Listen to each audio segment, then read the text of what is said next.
Guys, it can be really hard to plan a gaming PC that is both aesthetic while also having good bang for buck, but today, I think we've done a pretty good job. For $800, we have a PC featuring an RTX 3070 that is entry-level 1440p ready, and you have a chance to win this exact computer. Don't believe us? We're gonna tell you how after a word from today's sponsor. Building a high-performance gaming PC on a budget is a lot easier than you may think, especially when you're willing to buy used. One of our favorite places to shop is today's video sponsor, Jawa.gg. Jawa is an online community-driven marketplace where gamers buy and sell all sorts of PC hardware and peripherals at amazing prices. The best part is you can even buy full builds, and the gaming PC section is full of solid deals, like this RTX 2060 Super and Intel i3 1200F system for just $574. If you're looking to build your own system though, don't worry, because even the components section of the site is packed full of deals. You can find things like this Founders Edition GTX 1070 for just $85. And you won't want to miss out on all the holiday deals from now until the end of the year, so be sure to create an account and subscribe for flash sales, giveaways, and deals this holiday season. For more information, be sure to check out Jawa.gg today, and if you end up finding any insane deals, drop them down in the comments below. Big thanks again to Jawa for sponsoring today's video. Now, let's get back to it.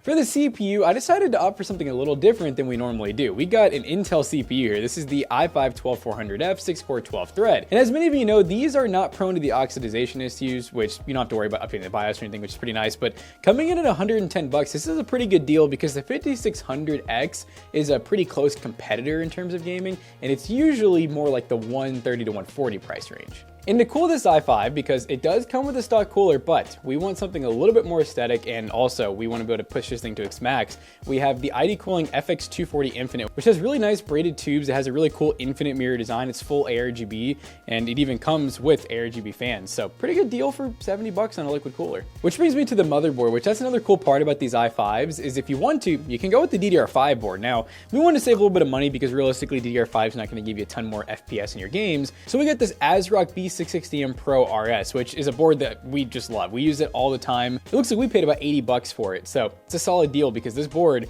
is super nice. You got two 4-pins for the CPU, you have 4 RAM slots, you have some RGB underglow that you can actually change in the BIOS, which is pretty cool. And another thing I really like about this board is the fact that, of course, it is Gen 4 in the PCIe and on the M.2. And it's a nice black and white color scheme. And speaking of Gen 4, we decided to go with something a little different. This was $58 on Amazon, and it's a Silicon Power US75 1TB Gen 4. So we got lots of room for storage because games take a lot of storage these days, and it's a pretty good looking drive, and the specs look even better. 7,000 read with 6,500 write. That's some really good speeds for a price of 58 bucks. And then coming in at $49, this is 32 gigs of TeamGroup Vulkan Z RAM. This is a really good price because 32 gigs used to be like over 100 bucks. And for DDR5, it still is a little more expensive. That's why going DDR4 can save you quite a bit of money. So 32 gigs, it is CL16, 32 megahertz, dual channel. It's definitely a super solid kit. Now the star of this PC build, we have an RTX 3070, specifically a 3-fan PNY card, Accelerate card, that came in at $279 on the used market.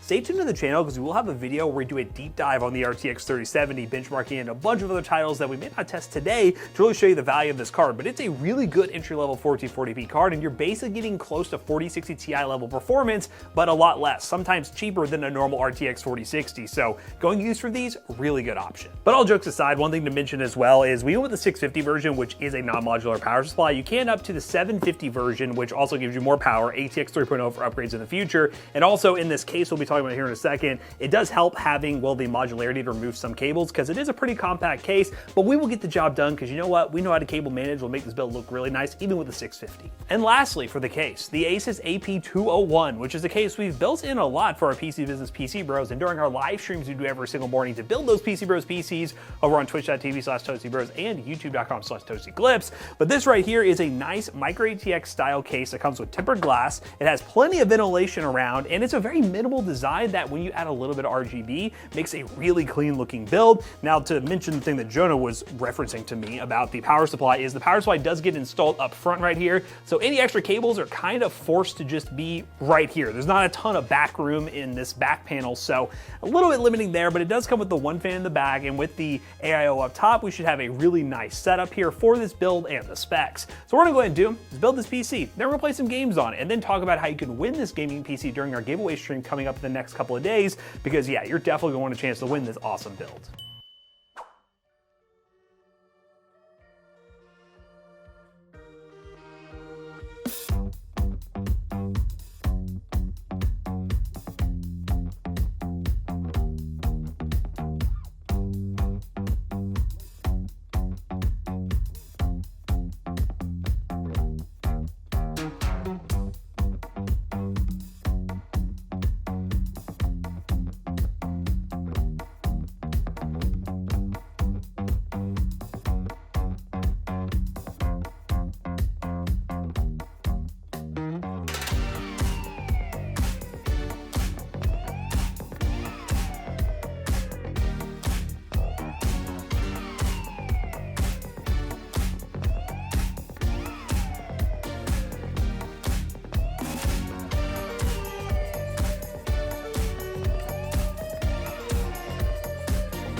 All right, guys, we are playing a new game. This is Marvel Rivals, which is a Overwatch-esque game that's in third person, and it is, of course, Marvel. So that's pretty cool. But so currently we're getting a little over 100 FPS. We are running some interesting settings. So we actually have ray tracing on. We're running a high preset. We are using the NVIDIA DLSS set to quality. So we're gonna run with that, kind of see how it does. We are doing 1080p. We definitely could step up to 1440p if we're willing to, maybe slightly lower the settings here. But yeah, this is definitely it's a somewhat demanding game. I believe it's Unreal Engine 5, which is kind of known for having some stuttering issues still. So, just kind of keep that in mind in terms of the game may have some slight stutters here and there. Uh-oh, we've been demeched. This is the most diva thing ever right here. Oh, get him, Hulk. Get him, Hulk. Yeah, it's pretty crazy to see this game. Setting-wise, we're using 16 plus gigs of RAM. We're just a tad over 16 gigs of RAM. Our CPU's kind of just, honestly, it's kind of working. I mean, 60-something%, and then our GPU is literally being like maxed out at 1080p. That's pretty crazy. Give shield. Take my shield, please, sir. Do they have two? No, okay. I thought they had two Hulks for a second there. I was like, what the heck? All right. I think, God, do we have to play 3 rounds? Or, oh, yeah, we do. Maybe we only have to play 2 if we win the second one. Okay, well, you know what? All right, so we're gonna try changing to no upscaling or super res, no frame gen or anything. Right now, like in this area, it looks like I think we lost about 10, 15 FPS without having DLSS at the quality. So yeah, we'll take that. The more realistic frames, I know some of you guys do not like running any upscaling, so this is natural right here, all natty. Yeah, so I mean, now we are dipping below 100 pretty often now. We are still running very high settings. Look, we're using a little more RAM now. We're using 16.6 gigs. It's a good thing we got 32, right? For games like this, I guess. Oh, did I knock him off the map? Oh, I almost did. That would have been so cool. Die already. Kiriko. That's not Kiriko, it's Kriko. They kind of looked like Kiriko from Overwatch, and I thought their name was Kiriko. We're kind of running pockets right now here. Oh God, I'm getting my pockets ran now.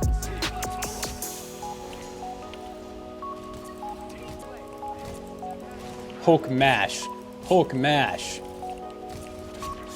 He's Bruce Banner again. I meant to give him this shield, but I always just accidentally press S.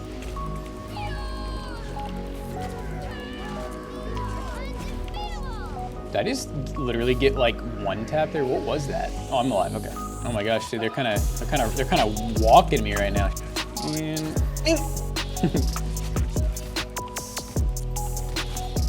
I'm playing Sigma. I feel like I should not be doing this kind of damage as this dude for real. That worked pretty decent. I think I'm gonna load into like if they have a practice mode, I'm gonna try out 1440p because I know that we did say entry level 1440p. I did just try it at 1080p, so I'm gonna try 1440p at lower settings real quick, just see what it runs like. All right, guys. So real quick, just because I told you guys I'd show you on this game, we are doing 1440p now. We're not using any upscaling, which I normally would personally, but then we are running low quality for illumination, but everything else is set to medium. And as you can see, we're getting pretty close to that 1080p performance we were getting without upscaling. We're definitely getting like some slight dips here and there, like into the 80s, but definitely not too bad at all. So I would say this is a very new game. It's not super well optimized yet from what I've heard from a lot of people. So I would expect this game to start to get in those high refresh rates pretty soon, but you're probably gonna have to give it a little bit. All right, guys, we're now in OG Fortnite, and we're running 1080p.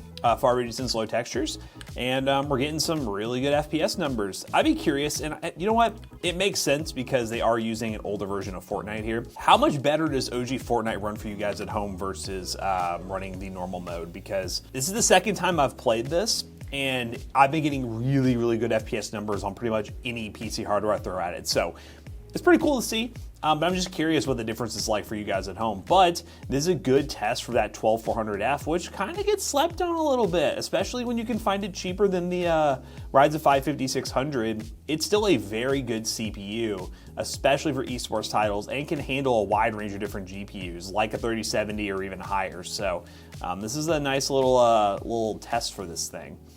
God, there's a lot of people dropping. This is probably not the spot I wanted to go to, but here we are anyways. Yeah, we're getting a good high refresh rate experience. Not too shabby here, guys, not too shabby. Oh! I got a sniper. Oh! Sorry, Money Cash. Don't do that. Way off.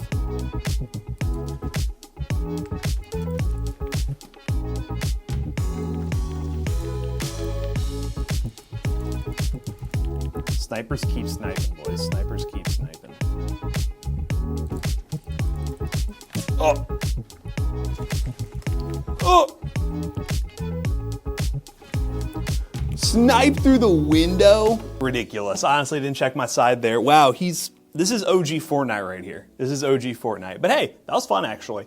200 plus FPS for the most part, dips into like the 180s at times, but this combo, really good for pretty much anything you want. You can stretch to 1440p as you want to, as Jackson showed you in the other games. So let's run some built-in benchmarks, some games to really stress this thing, and then we'll wrap this video up real quick because, well, we're gonna tell you guys how you can win this PC.